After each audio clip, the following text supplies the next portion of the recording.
मनहु पाए भटबाहु बल अधिक अधिक गरवाए। एक नहीं दो नहीं यहाँ तक कि भूप सहस 10 एक ही बारा लगे 58 टरई नटारा। 10,000 राजाओं ने एक साथ मिलकर भूत भवन के अजगर को उठाना चाहा, किंतु उठाना तो दूर रहा, तिलमात्र भी नहीं चढ़ा सके।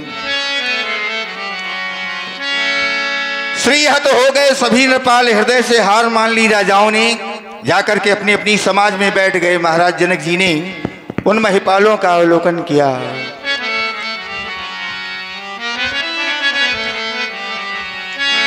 श्रीहत भय हार ही राजा, बैठे निज निज जाई समाज।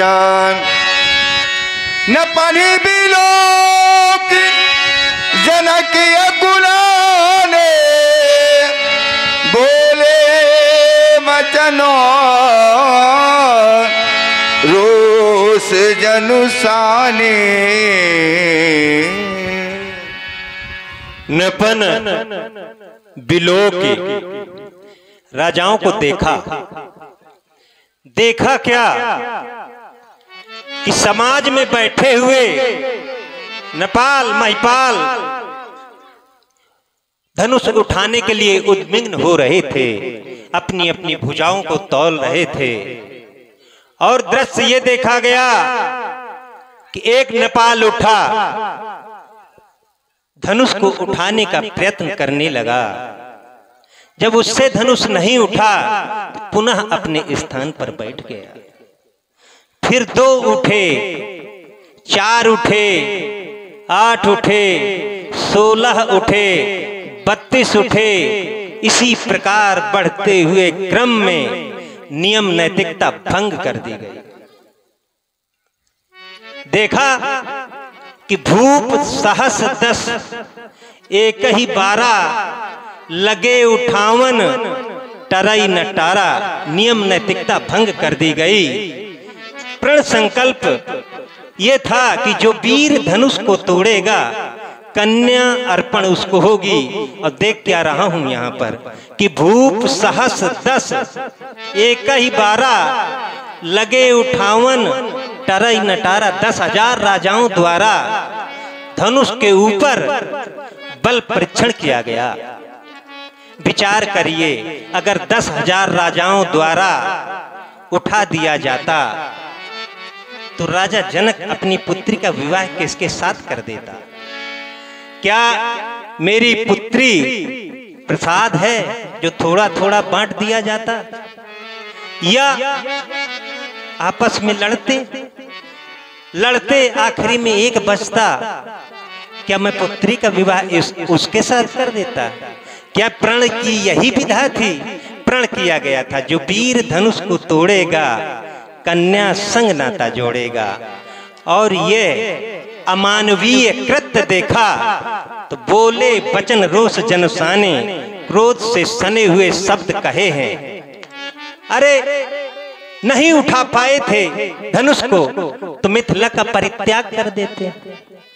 एक काम कर दिया होता कि मिथिला का परित्याग कर देते। यदि मिथिला का परित्याग कर देते तो बोध हो गया होता, लेकिन मिथिला का परित्याग नहीं किया और श्रीहीन श्रीहत होकर के पुनः अपने स्थान पर बैठ गए। तब राजा जनक को क्रोध आया। क्रोध से संधे हुए शब्द कहे। क्यों? कि युग बीत गए, शताब्दियां बीत गईं, मनुष्य ने अपनी हार नहीं मानी। ये मनुष्य का स्वभाव होता है। मनुष्य पैदा हुआ, दृष्टि ऊपर की ओर गई, बड़े बड़े पहाड़ दिखाई दिए, पहाड़ों को चकनाचूर करके खेत बना डाला। आगे बढ़ा वही मनुष्य, बड़े बड़े सिंधु दिखाई दिए, सिंधु का पान कर गया। 3 सांसों में सिंधु का पान कर गया वही मनुष्य। आज मैं देख रहा हूं श्रीहत भये हार ही राजा, बैठे निज निज जाई समाजा, हृदय से हार मान बैठे। हृदय से हार मान कर पुनः अपने स्थान पर बैठ गए। वीरों की इतनी बड़ी अवलब्धि, वीरता का इतना बड़ा पराभव, शक्ति का इतना बड़ा ह्रास स्वप्न में भी कल्पना नहीं किया गया कि ये दिन भी राजा जनक को देखना पड़ेगा। बड़ा शोक, महान शोक, महान शोक, महान शोक। यह मैथिली अधिवेशन एक देश, एक राष्ट्र का नहीं है, यह अंतर्राष्ट्रीय महाधिवेशन है। इसमें कुश, क्रोन, सालमली, जम्मू, साक, पुष्कर, पृच्छ जैसे द्वीपों के मानी महिपाल यहाँ उपस्थित हैं, बैठे हैं। दीप दीप के ये भूपति नाना आए, सुनी हम जो प्रण ठाना। देश देशांतर के नेपाल हमारे प्रण को सुन करके आए हैं। और जब समाज में दृष्टिपात किया, समाज में घूम करके देखा, तो कौन कौन आए हैं? देवो तनुज धरी ये मनुज शरीरा, आए विपुल वीर रणधीरा। पाताल लोक से दैत्य आए हैं, देवलोक से देवता आए हैं, विपुल वीर आए हैं धराधाम से, और रणधीर आए हैं। बड़े बड़े योद्धा, बड़े बड़े वीर, बड़े बड़े सुभट आए हैं। आपने भी देखा। मेरे प्रण की एक नहीं, दो नहीं, तीन तीन महती विशेषताएं हैं। यदि कोई वीर मेरे प्रण की पूर्ति कर देता तो उसे क्या क्या प्राप्त होता। कुंवर मनोहर विजय बड़ी कीरति अति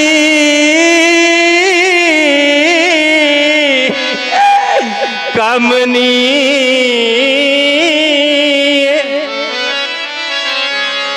धरात्मजा वीर शुल्का, उस वीर को धरात्मजा मनोहर कन्या प्राप्त होती। दूसरा, विजय बड़ी त्रिभुवन जय का पदक प्राप्त होता उसको। और कीरत अति कमनीय, अति कमनीय कीर्ति का वह प्राप्त करता होता। लेकिन मैं क्या देख रहा हूं कि पावन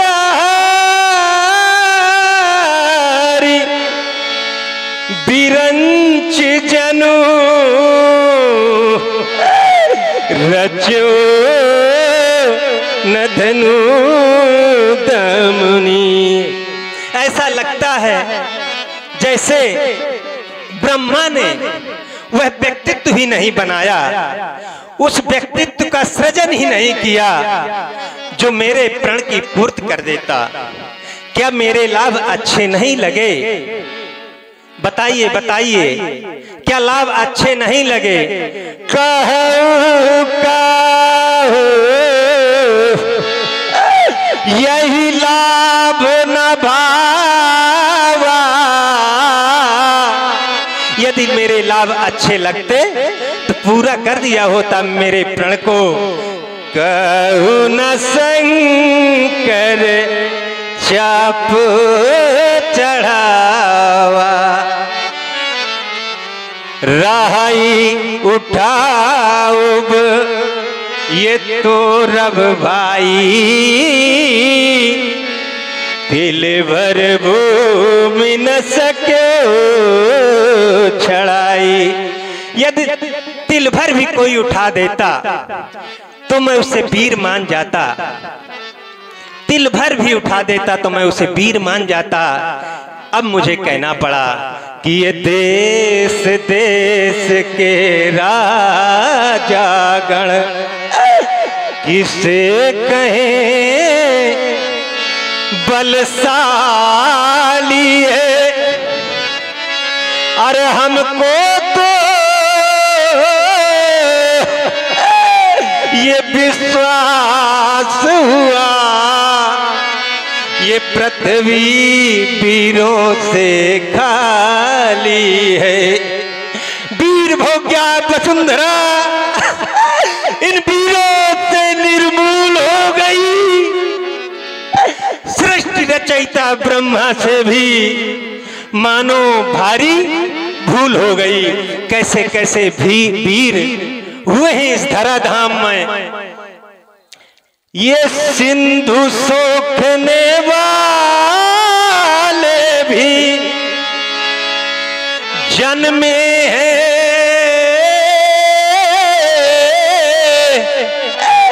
तेरी गोदी में और सूर्य निगलने वाले भी खेले हैं विमल विनोदी में। बात वीरता की आई तो कैलाश उठाया। बाहों में ले गए धरा को धरा समझे।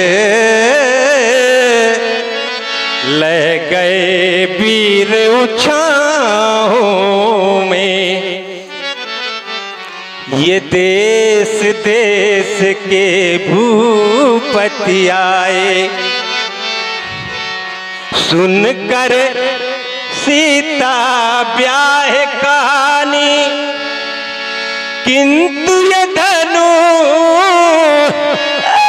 अब तक ना टूटा। विपुल वीर की बना निशानी। पैज किया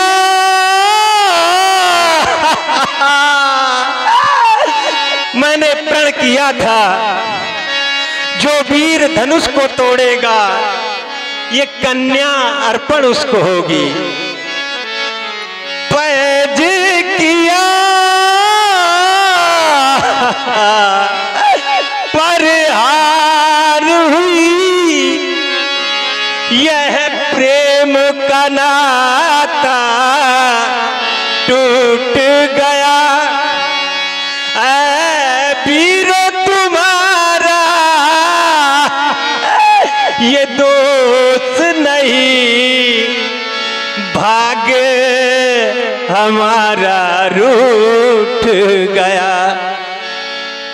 बड़ी विलक्षण गति होती है भाग्य की।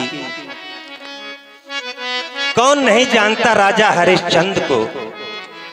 सोने के सिंहासन में बैठ करके न्याय करने वाला अयोध्या का राजा राजा हरिश्चंद्र जब उसके भाग्य ने साथ छोड़ दिया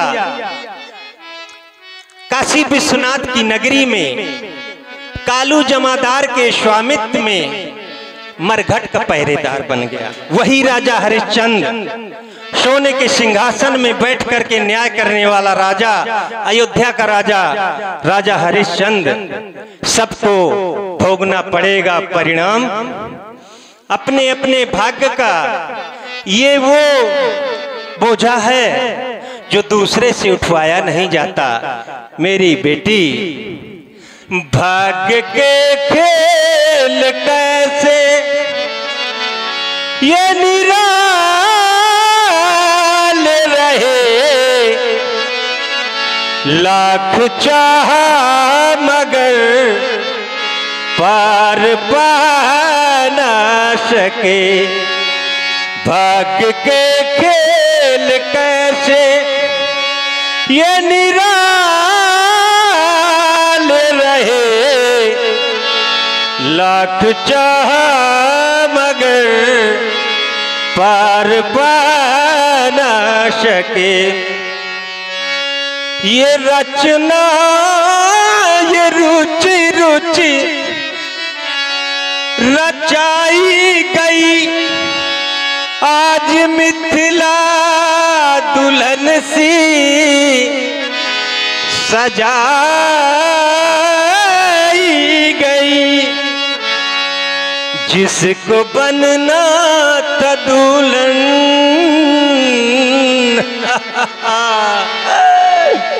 जिसको बनना था दुल्हन वो कुंवारी रही, मांग सिंदूर सिया के भरा ना सके। भाग्य के खेल कैसे ये निराले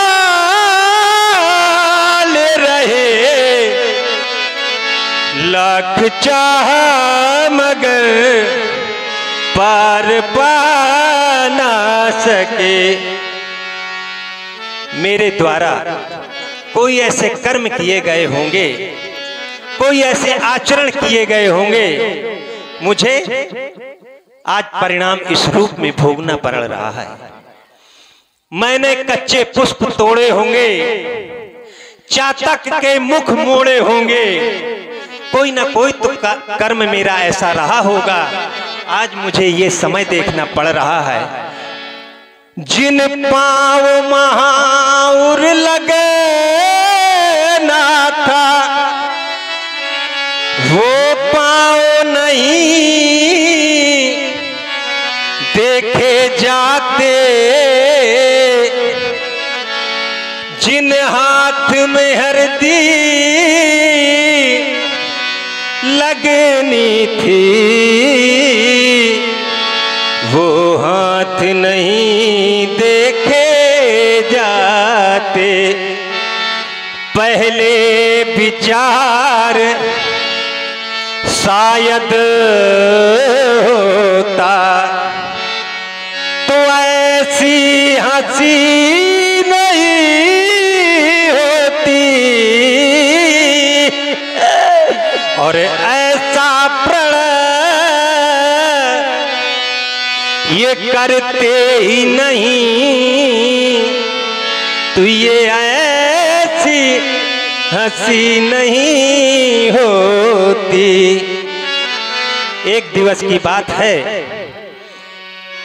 कि सुनैना सीता की मां ने कहा कि राजा आपको कुछ याद है? मैंने कहा नहीं। तो उन्होंने बताया कि सोबर मिलहीं जाहि मन रांचा। नारद जी के वचन हैं कि आपकी लड़की किसी को रांच लेगी तो वही उसका पति बनेगा। आप महलों में रखते हैं उसको, किसे रांच ले? तो मैंने कहा हाँ रानी। तो उसने कहा चिंता न करे, मैंने बिटिया को गौरा पूजन के लिए भेजा है। तो गौरा पूजन के समय जब माँ गौरा के सामने मेरी बिटिया सीता पहुंची तो उसने आराधना की कि जय जय गिरिवर राज किशोरी, जय महेश मुख चंद चकोरी, हे गज बदन कलानन माता और जगत जननी दामिनी दुत गाता। पूजन अर्चन करने के बाद में मेरी पुत्री पुष्प वाटिका के माध्यम से आ रही थी, उसकी दृष्टि एक मूर्ति पर पड़ गई।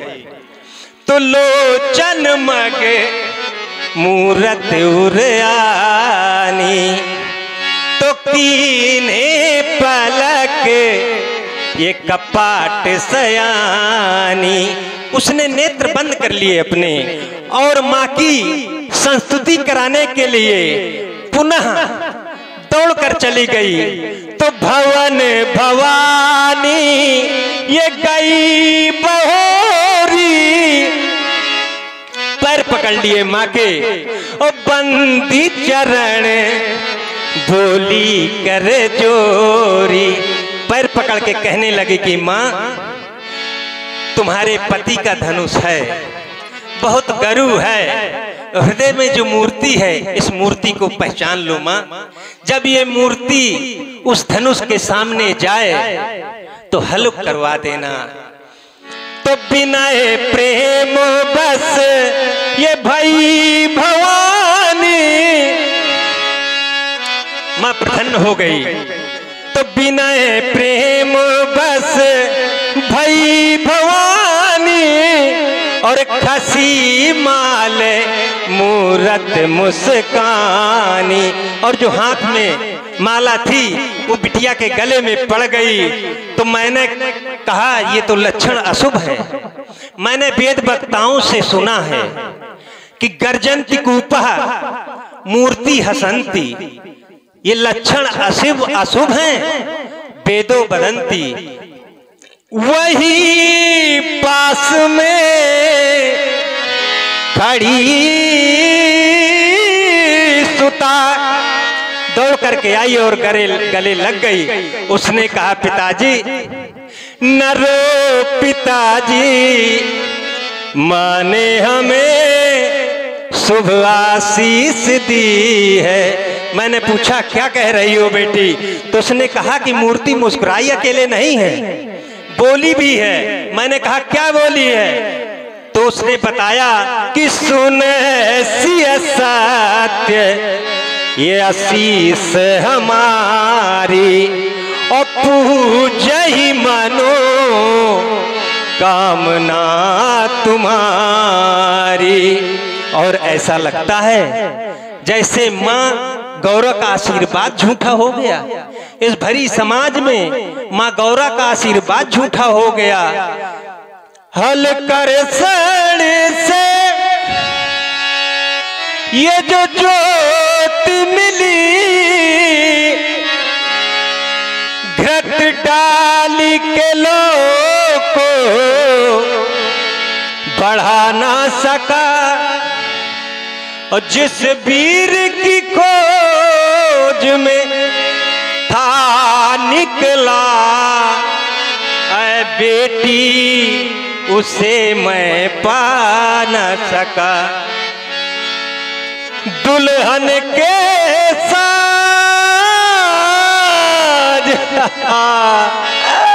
ये सजाया सभी,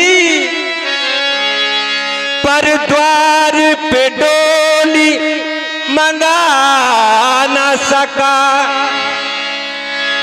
ए वीरो तुम्हारा ये दोष नहीं, मैं मांग सिया की भरा न सका। कुंवारेपन के वर्ष सभी कट जाएंगे, कला श्रेष्ठ के द्वार। और ध्यान दें, जनक जी की सुंदर वाणी में, सुंदर विलाप में ये कले ताल से 21 में भेंट करते हैं हमारे निखिल द्विवेदी जो पतारा से पधारे हुए हैं। जनक जी की सुंदर वाणी में भेंट किए। धन्यवाद, साधुवाद के पात्र। कला श्रेष्ठ के द्वार खोल दो ए आर्य, नैनों के जल से सप्त रंगों को घोल घोल कर साधना तुलका से खींचे जो प्रिय मिलन।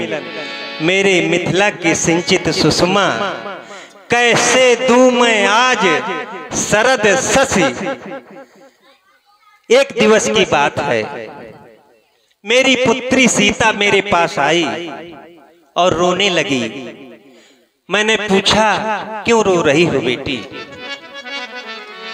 उसने बताया कि पिताजी, यदि मैंने धनुष को न उठाया होता तो आज भरी समाज में आपका उपहास न होता।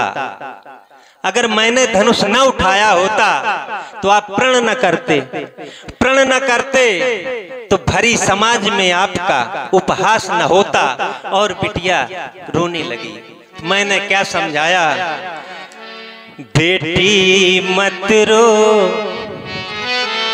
बात मेरी तू मान, बेटी मत रो, बात मेरी तू मान, ना मानी तो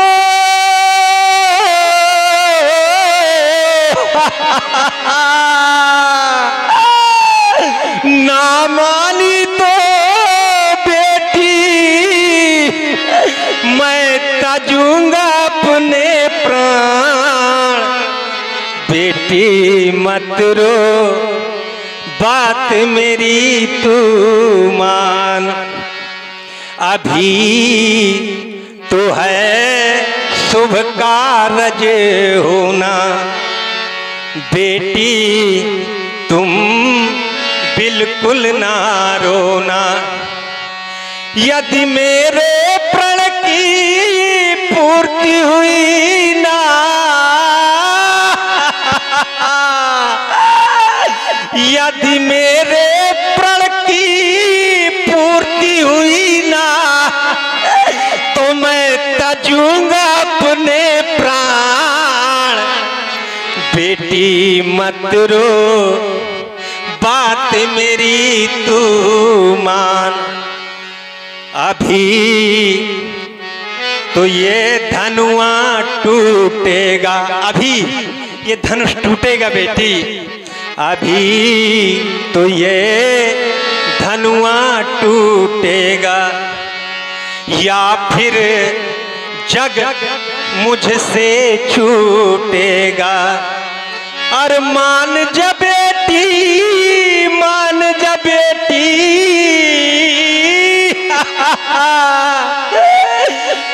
मान जा बेटी, मान जा बेटी, मैं करूंगा कन्यादान, बेटी मत रो, बात मेरी तू मान, बेटी मत रो, बात मेरी तू मान। तो क्या आप लोगों ने विचार बना रखा है कि मेरी बेटी का विवाह नहीं होगा? नहीं नहीं, अगर मेरी बेटी का विवाह नहीं होगा तो मैं स्वयंवर भंग कर दूंगा। बोलो बोलो मिथिला के दिग्गज पंडितों, आरुणी, उद्यालक, चक्रांत, कहोड़, गौतम, उशस्का भुज लाया है। विश्व के सर्वश्रेष्ठ विद्वान याज्ञवल, शतानंद, गार्गी, मैत्री, सबके सब मौन हो गए। हम जानते हैं क्यों मौन है। सफलता के सभी साथी होते हैं, असफलता में कोई साथ नहीं देता। सबको आज ऐसा लग रहा है जैसे राजा जनक का प्रण असफल हो गया है। यही कारण है कोई बता नहीं रहा कि मेरी बेटी का क्या होगा। यदि प्रण न पूरा हुआ और प्राण छोड़ दिए तो इस मेरी कन्या का क्या होगा। तो असफल हुआ हमारा प्रण, कह ना सकूं कैसी उलझन।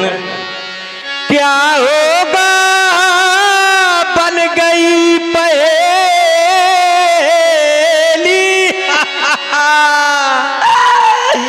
क्या होगा बन गई पहेली। ये सीता की राम कहानी, मौन सभी ये पंडित ज्ञानी, मौन सभी ये पंडित ज्ञानी। आप लोगों ने देखा होगा रावण बाणासुर आए और मौखिक वर्चस्व स्थापित करने में लगे रहे। देखा होगा सब लोगों ने। तो रावण बाण सरीखे योद्धा, रावण बाणासुर जैसे योद्धा आए और देख सरासन गवहीं सिधाए। जब वे चले गए तो इन राजाओं की दशा लग रही, अस्त हुए ज्यों नभ के तारे। ये वसुधा वीर बीन हो गई। ये वसुधा वीर बीन हो गई, ये हारे सकल धूप अभिमानी। मौन सभी ये पंडित ज्ञानी, मौन सभी ये पंडित ज्ञानी। मैं क्षत्रिय हूं, प्रण नहीं छोड़ूंगा, प्राण छोड़ दूंगा, क्योंकि मैं प्रण छोड़ देता हूं तो मेरे पास क्या बचेगा। रीता रीता सा हो जाऊंगा, खाली खाली सा हो जाऊंगा, क्योंकि प्रण छोड़ दूंगा तो सत्य नष्ट हो जाएगा। आगम निगम पुराण बखाना, धर्म न दूसर सत्य समाना। एक सत्य योगी का सत्य नष्ट हो जाएगा, मेरा धर्म नष्ट हो जाएगा। तो ये धरा धस रही है, ये गगन फट रहा है। यशस्वी जनक का सुयश घट रहा है। संभालो संभालो सतानंद हमको, ये मिथिला में राजा जनक गिर रहा है।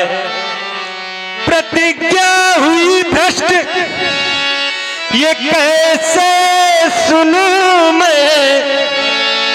अरे सत्य योगी का सत्य घट रहा है। अरे संभालो संभालो ये सतानंद हमको, मिथिला में राजा जनक गिर रहा है। ऐसा लगता है जैसे मुझसे भूल हो गई भारी, प्रण करके भूल हो गई भारी। अरे योग भ्रष्ट हो गया हमारा, ये भ्रष्ट साधना सारी ये भूल हो गई भारी। त्रिभुवन जय का पदक जीतने वाला ठाकुर पैदा कर न सके ठकुराइन। अरे वो ठाकुर नहीं पैदा हुआ जो इस ठाकुर के प्रण की पूर्ति कर देता। सप्तदीप नौखंड धरा के बैठे हैं धनुधारी। मुझसे भूल हो गई भारी, मुझसे भूल हो गई भारी। सीता की सखियों, मेरी पुत्री सीता को ले जाओ, क्योंकि मुझे कहना पड़ रहा है कि अब जन को माखे भट मानी। ये वीर विहीन मही मैं जानी, ये वीर विहीन मही मैं जानी। धनुष यज्ञ नहीं हो सका, ये सभा करा दो भंग। बिगड़ गया मिथिलेश की रंगवन का रंग, रंगवन का रंग, रंगवन का रंग।